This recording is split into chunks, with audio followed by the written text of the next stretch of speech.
ఈరోజే మహాలయ అమావాస్య శనివారంతో కలిసి వచ్చింది. ఎంతో పవిత్రమైన విశేషమైన రోజు ఇది. ఈ రోజు ఏమీ చేయకపోయినా ఈ పవిత్ర కథను విన్నా, చదివినా, చెప్పినా, వినిపించినా జన్మల పాపాలు తొలగి కోటి జన్మల పుణ్యం వస్తుంది. సకల శుభాలు కలుగుతాయి. జన్మల దరిద్రం, కష్టాలు తొలగిపోతాయి. మరి ఏ కథను వింటే సకల శుభాలు కలుగుతాయో ఇప్పుడు ఈ వీడియోలో తెలుసుకుందాం. ఈ కథ గరుడ పురాణంలోనిది.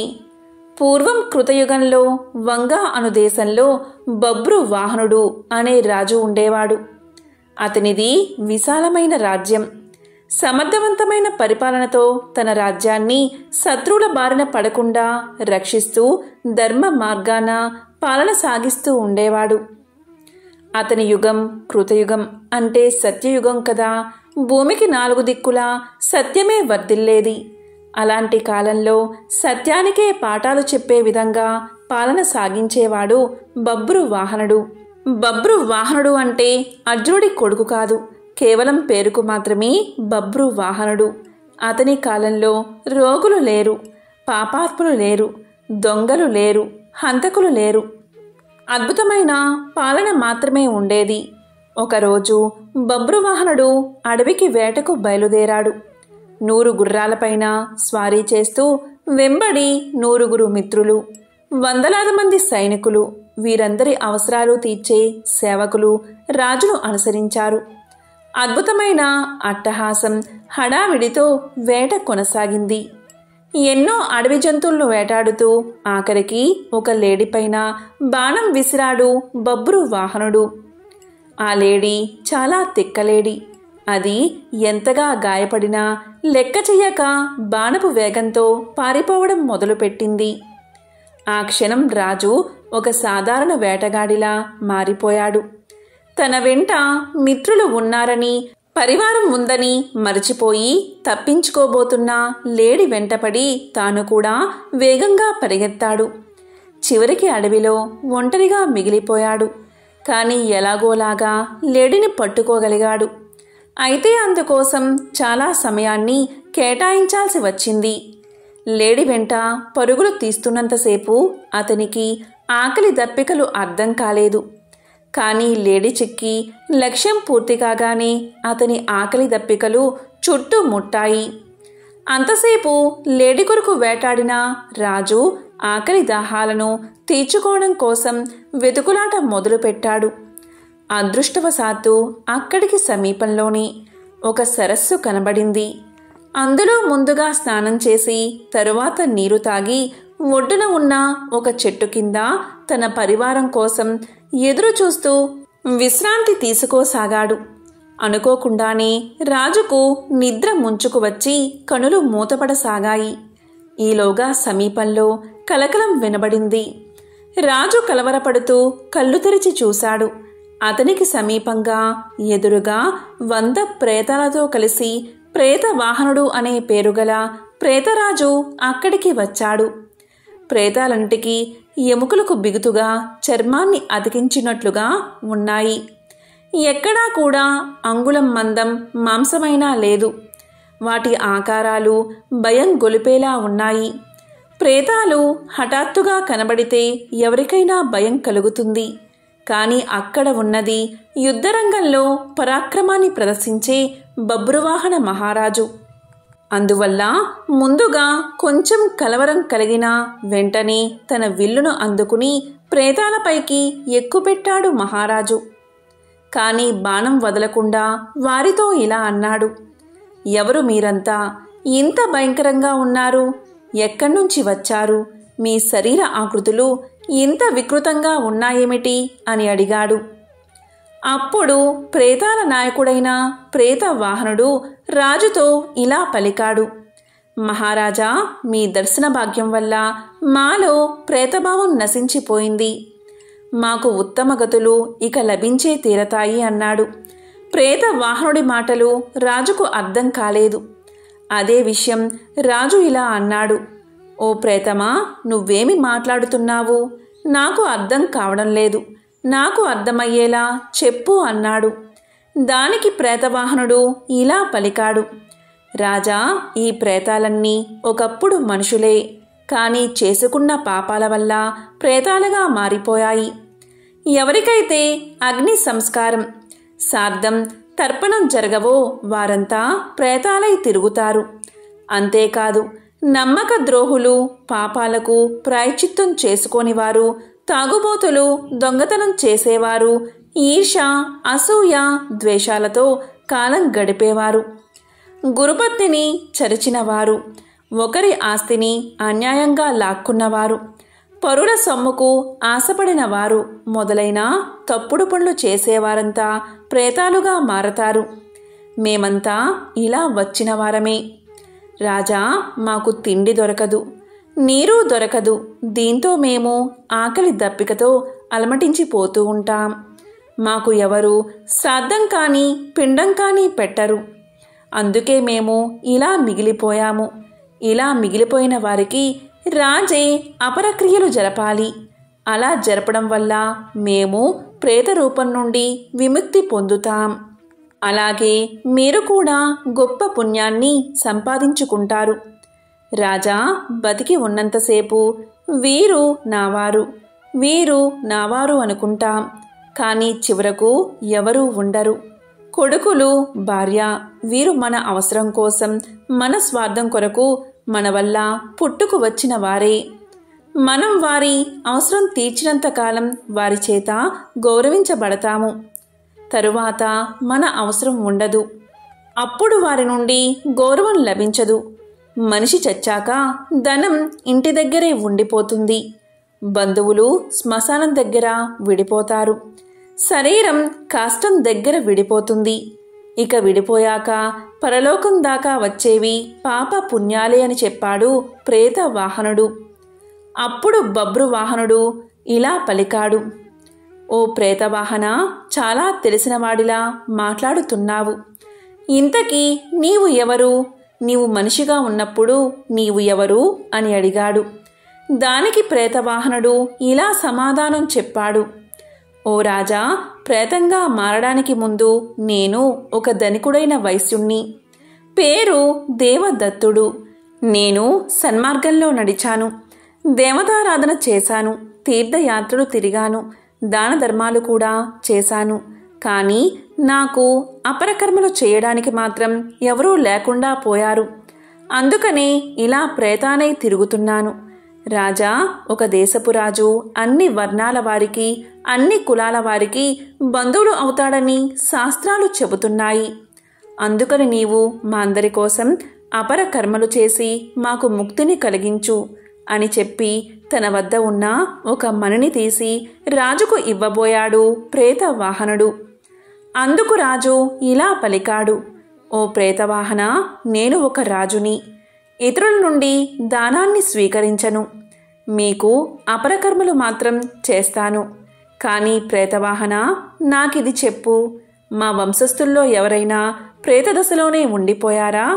ఒకవేళ ఉండిపోతే ఆ విషయం నేను ఎలా తెలుసుకోవాలి? వారికి ముక్తిని ఎలా కలిగించాలి అని అడిగాడు. దానికి ప్రేతవాహనుడు ఇలా చెప్పాడు, రాజా, మీ వంశంలోని వారు ఎవరైనా ప్రేతత్వంలా మిగిలిపోయి ఉంటే మీకు కారణం లేకుండానే కొన్ని కష్టాలు వచ్చి పడతాయి. దాంపత్య జీవితంలో అపశృతులు ఏర్పడతాయి. భార్యాభర్తలు పూర్తిగా ఆరోగ్యంగా ఉన్నా కూడా వారికి పిల్లలు పుట్టరు. స్త్రీలకు నెలసరి సమస్యలు నిరంతరం కలుగుతాయి. యవ్వనంలోనే ఆత్మీయ బంధువులు మరణిస్తారు. నడి వయసులోని వారు అనుకోకుండా మరణిస్తారు. ఉన్నట్టుండి ఆదాయం తగ్గిపోతుంది. అనుకోని విధంగా ఇల్లు తగలబడిపోతుంది. ఈ ఇంట్లో ఎప్పుడూ గొడవలు జరుగుతూ ఉంటాయి. కావాలనే అపవాదులు వచ్చి మీద పడతాయి. తీవ్రమైన జబ్బులు వస్తాయి. వ్యాపారం చక్కగా చేస్తున్నా కూడా లాభాలు మాత్రం రావు. వర్షాలు బాగా కురిసినా కూడా పంట చేతికి రాదు. ఇంటి ఇల్లాలే శత్రువులా తిరగబడుతుంది. కాబట్టి రాజా, ఇలాంటివి జరుగుతాయి. ఇవన్నీ అపారకర్మ చేయనందువల్ల ఆకలి బాధతో తిరిగే ప్రేతాల వల్లే జరుగుతాయి. కాబట్టి మన వంశం వారు ఎవరైనా ప్రేతాల్లా మారి తిరుగుతున్నారా అని ఇలా గుర్తించవచ్చు అని చెప్పాడు ప్రేత వాహనుడు. ఇదంతా విన్న తర్వాత బబ్రువాహన మహారాజు తన నగరానికి వెళ్ళి ప్రేతాల విముక్తి కోసం శ్రాద్ధ అపరకర్మలు చేయించాడు. అంతటితో ప్రేత వాహనుడికి అతనితో ఉన్న ప్రేతాలకు విముక్తి కలిగింది. వారంతా ఎంతో సంతోషంగా స్వర్గాన్ని చేరుకున్నారు. ఇది గరుడ పురాణంలోని కథ. ఈ కథను మహాలయ అమావాస్య రోజు విన్నా, చెప్పినా, చదివినా, వినిపించినా జన్మల పాపాలు తొలగి కోటి జన్మల పుణ్యం వస్తుంది. పితృదేవతల ఆశీర్వాదం మీకు కలుగుతుంది. సకల శుభాలు కలుగుతాయి. ఇక ఈరోజు తప్పకుండా వినాల్సిన మహాలయ అమావాస్య గురించి తెలియజేసే ఒక అద్భుతమైన కథను ఇప్పుడు విందాం. ఈ కథను విన్నంతనే సకల శుభాలు కలుగుతాయి. భాద్రపద మాసంలోని అమావాస్యనే మహాలయ అమావాస్య అని పిలుస్తారు. ఇది అద్భుతమైన పర్వదినమని శివపురాణం, కాళికా పురాణం చెప్తున్నాయి. పూర్వం ఈ భూమి మీద జనం పుట్టడమే కానీ మరణం లేక భూభారం పెరిగిపోయింది. ఎంత వయసు వచ్చినా జనాలకు మరణం లేక జనాలు విచ్చలవిడిగా పెరిగిపోతున్నారు. అప్పుడు బ్రహ్మదేవుడు శ్రీ మహావిష్ణువును, ఈశ్వరుణ్ణి శరణు వేడగా అప్పుడు ఈశ్వరుడు బ్రహ్మతో ఇలా పలికాడు. ఈ జనం కేవలం పుట్టడం తప్ప ఇక్కడి నుండి వేరే లోకాలకు వెళ్ళకపోవడం వల్ల ఈ భూమండలమంతా భారం పెరిగింది అని బ్రహ్మదేవుడితో చెప్పాడు. దానికి బ్రహ్మదేవుడు ఆ మహాశివుణ్ణి ఏదైనా మార్గం చెప్పమని కోరగా ఈశ్వరుని నుదుటి నుంచి ఒక నల్లని భయంకర ఆకారంలో ఒక స్త్రీ పుట్టుకొచ్చింది. ఈ మహాలయ అమావాస్య రోజు ఆ స్త్రీయే మృత్యుదేవత. ఆ మృత్యుదేవత ఈశ్వరుడితో ఇలా పలికింది. తండ్రి ఈశ్వర, నన్ను ఏం చెయ్యమంటారు అని అడిగింది. దానికి ఈశ్వరుడు ఇలా పలికాడు. ఈ రోజు నుంచి బ్రహ్మదేవుడే నీకు తండ్రి. ఆయన ఏం చెబితే అది చెయ్యి అంటాడు.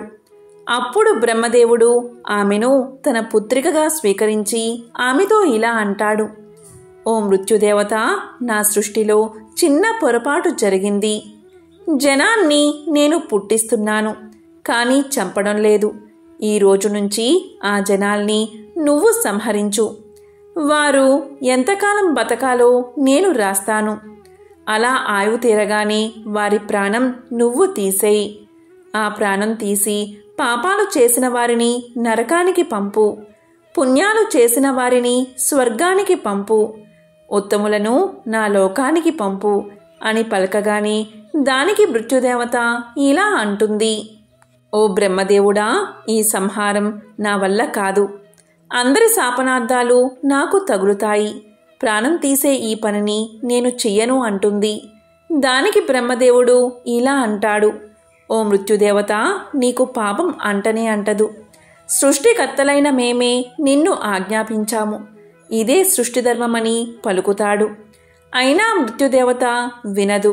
దానికి బ్రహ్మ, ఇది నీ కర్తవ్యం, తప్పకుండా చెయ్యాలి అని ఆజ్ఞాపిస్తాడు. అప్పుడు మృత్యుదేవత నుండి కన్నీళ్లు వస్తాయి. వాటిని బ్రహ్మదేవుడు దోసెట్లో పట్టుకుని భూమి మీద చల్లుతాడు.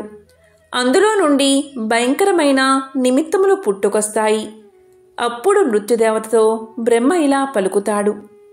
చూడు మృత్యుదేవత, ఈ నిమిత్తములు వెళ్ళి ప్రజలను పట్టుకుంటాయి. అప్పుడు ప్రజలు చేస్తారు. నువ్వు వారి ప్రాణాలు తీయి, నిన్ను ఎవరూ తిట్టరు అంటాడు బ్రహ్మ. ఈ నిమిత్తములే రోగాలు కారణాలు అని చెప్తాడు. ఒక వ్యక్తి చనిపోతే ఏదో ఒక కారణం, అంటే ఒక రోగం రావడం, ప్రమాదం జరగడం, ఒకరినొకరు కొట్టుకోవడం, వారికి వారు ఆత్మహత్య చేసుకోవడం, ఇలా కారణాలు జనానికి తెలుస్తాయి. ఫలానా కారణం వల్ల చనిపోయారని వారు అనుకుంటారు, కానీ నీపై నెపం ఉండదు. నిన్ను ఎవరూ నిందించరు అంటాడు బ్రహ్మ. ఖచ్చితంగా ఏదో ఒక కారణం వల్ల వారు చనిపోతారు కాబట్టి ఎటువంటి ఇబ్బంది ఉండదు. ఈ నిమిత్తములే రోగాలు కారణాలు అని పలుకుతాడు. అందుకే ఇప్పటికీ ఎవరైనా చనిపోతే ఫలానా కారణం వల్ల చనిపోయారని జనం మాట్లాడుకుంటారు, కానీ మృత్యువు వారికి గుర్తురాదు. మృత్యువును తిట్టరు, కాబట్టి ఓ మృత్యుదేవత, ఈ నిమిత్తములు నీ కన్నీళ్ల నుండి పుట్టాయి, నీకు ఇటువంటి నింద రాదు అంటాడు బ్రహ్మ. దానికి మృత్యుదేవత సరే అని ఎవరినైనా చంపే ముందు ఆ నిమిత్తాలను పంపి రకరకాల కారణాల వల్ల వారు చనిపోగానే వారి ప్రాణాలను తీసేసేది. అప్పుడు జనమంతా విపరీతంగా మరణించడం మొదలు పెట్టారు. ఇప్పుడు లోకంలో మరణాలు ఎక్కువయ్యాయి. ఇప్పుడు మళ్ళీ జనమంతా కలిసి ఈశ్వరుణ్ణి భక్తితో ప్రార్థించారు. దానికి ఆ మహాశివుడు ఇలా ప్రాణాలు అధికంగా పోవడానికి మృత్యుదేవత తన ప్రభావాన్ని ఎక్కువగా చూపిస్తుందని గ్రహించాడు. ఇలా జనం వెంటనే చనిపోతే దీన్నే మహాలయము అంటారు. అంటే త్వరగా లయమవడమని అర్థం. కాబట్టి ఇలా త్వరగా చనిపోకుండా ఒక క్రమ పద్ధతిలో వారి వారి ఆయుష్ ప్రకారం బతికేలాగా ఒక విధానాన్ని నేను ఈ రోజు నుంచి ఏర్పాటు చేస్తున్నాను.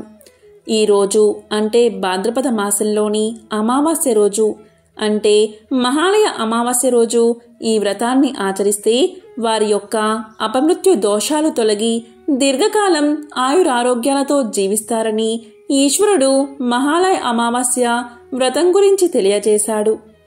ఈ మహాలయ అమావాస్య రోజు ఉదయమే లేచి తల స్నానం చేసి తరువాత తెలుపు వస్త్రాలు ధరించాలి. నుదుటున విభూది పూసుకుని తరువాత త్రిమూర్తుల పటం పెట్టుకుని, అంటే మహాలయ అమావాస్య రోజు త్రిమూర్తులున్న దేవతా పటాన్ని పూజించాలి. ముందు విఘ్నేశ్వరుని పూజించి ఆ తరువాత 3 రకాల కూరగాయలు తీసుకోవాలి. అంటే కంద, బచ్చలి, తోటకూర లేక అరటికాయ. ఈ 3టిని త్రిమూర్తులకు నివేదన చేయాలి. ఇక భక్తి శ్రద్ధలతో విష్ణువు యొక్క అష్టోత్తర శతనామాలు, ఈశ్వరుని యొక్క అష్టోత్తర శతనామాలతోటి ఇద్దరిని అర్చించాలి. బ్రహ్మదేవుడికి అష్టోత్తర శతనామాలు లేవు. ఇక ఈ కూరగాయలను స్వయం పాకంగా పండితుడికి ఇవ్వాలి. ఈరోజు ఇలా చేస్తే అపమృత్యు దోషాలు తొలగిపోతాయి. దీర్ఘకాలం అష్ట ఐశ్వర్యాలు ఆయురారోగ్యాలతో జీవిస్తారని సాక్షాత్తు ఆ మహాశివుడే జనులతో చెప్పిన రహస్యమిది. అదేవిధంగా ప్రపంచ ప్రళయం కూడా ఈ భాద్రపద మాసంలో మహాలయ అమావాస్య రోజు వచ్చింది. ఇలా ప్రపంచం అంతమయ్యే సమయంలో భయంకర అగ్నిజ్వాలలు 100 సంవత్సరాలు భూమిని కాల్చివేస్తాయి. ఈ భూమి మీద సమస్త జీవరాశి కూడా బూడిదైపోతుంది.